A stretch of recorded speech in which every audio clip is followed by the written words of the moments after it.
a lei e a graça.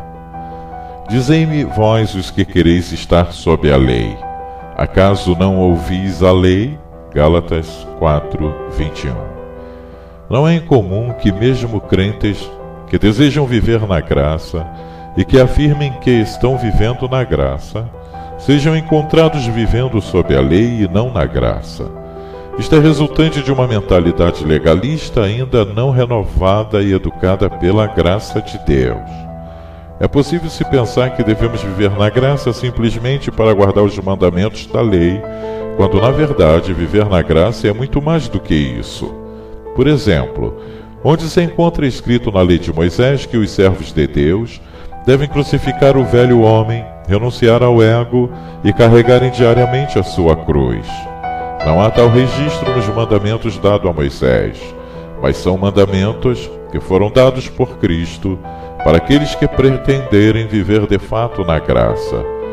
Onde na lei se ordena o amor aos inimigos e a completa renúncia aos direitos naturais, como por exemplo oferecer a outra face a quem nos fere. Então, para não citarmos outros mandamentos de Cristo, já dá para constatar que viver na graça é muito mais do que cumprir os mandamentos da lei. E não há nenhuma contradição nisto, porque nosso Senhor veio a este mundo, conforme Ele mesmo declarou, para cumprir a lei, ou seja, para completá-la e aperfeiçoá-la, não apenas pela realização do que era exigido pela lei naquilo que Ele fez e cumpriu em si mesmo, como por exemplo os mandamentos cerimoniais da lei, como também para acrescentar o que faltava à lei, no tocante ao modo de vida que se exige dos filhos de Deus. Por isso, nenhum mandamento da lei de Moisés deve ser omitido no ensino da igreja, como também não devem ser revogados, nem sequer um tio ou jota da mesma. Mas daí, a se julgar que somos chamados por Deus para simplesmente nos ocuparmos de cumprirmos prescrições legais, sem levar em conta a disposição de alma e espírito, santificados pelo Espírito Santo, que se requer de nós, em primeiro lugar, é ficar muito longe do seu objetivo em relação a nos ter tornado seus filhos por meio da fé em Cristo Jesus. Deus nos salvou para um relacionamento de amor com Ele e uns com os outros no corpo de Cristo. Para tanto é necessário nascer de novo do Espírito Santo, ser transformado progressivamente pelo mesmo Espírito e se dedicar à prática da Palavra de Deus pelo exercício da vigilância e da oração constantes no poder do Espírito Santo. Quando se vive e se anda no Espírito Santo, se cumpre o que Paulo afirma em Gálatas 5:18. Mas, se sois guiados pelo Espírito, não estáis sob a lei.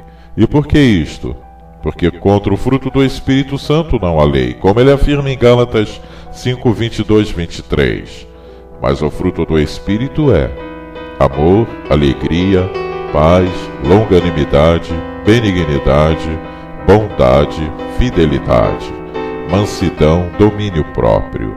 Contra estas coisas não há lei. De fato, nenhuma lei, nem mesmo a de Moisés, pode condenar o crente que tem tal fruto do Espírito.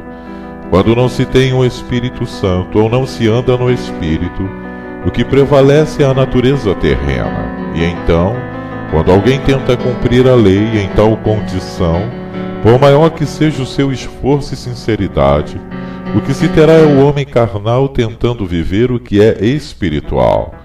E não há, portanto, qualquer proveito nisto para se agradar a Deus. Por isso nosso Senhor disse que a carne para nada aproveita, porque o que é gerado pela carne é somente o que é carnal, uma vez que a vida espiritual somente pode ser produzida ou gerada pelo Espírito Santo. Como se lê em João 3,6. O que é nascido da carne é carne, e o que é nascido do Espírito é Espírito. Assim, para se ter vida eterna, para se ver as coisas relativas ao reino de Deus, é necessário nascer de novo do Espírito Santo e andar no Espírito. Por isso que nosso Senhor disse a Nicodemos se aplica a qualquer pessoa. Não te admires de eu te dizer, importa-vos nascer de novo. João 3,7. De modo que o mais esforçado dos homens em sua tentativa de agradar a Deus, estando sob a lei e sem ter nascido de novo do Espírito Santo, por não ter crido em Cristo, o que conseguirá com isto, a par de toda a sua sinceridade, é permanecer debaixo da ira de Deus, conforme nosso Senhor afirmou. Por isso, quem crê no Filho tem a vida eterna. O que todavia se mantém rebelde contra o Filho não verá a vida, mas sobre ele permanece a ira de Deus. João 3,36. O fim da lei é Cristo, para a justiça de todo o que crê. Isto é, a finalidade da lei é apontar para a nossa necessidade da vida que está somente em Cristo. Vida esta que é conseguida apenas por graça e mediante a fé, e não pelas obras da lei.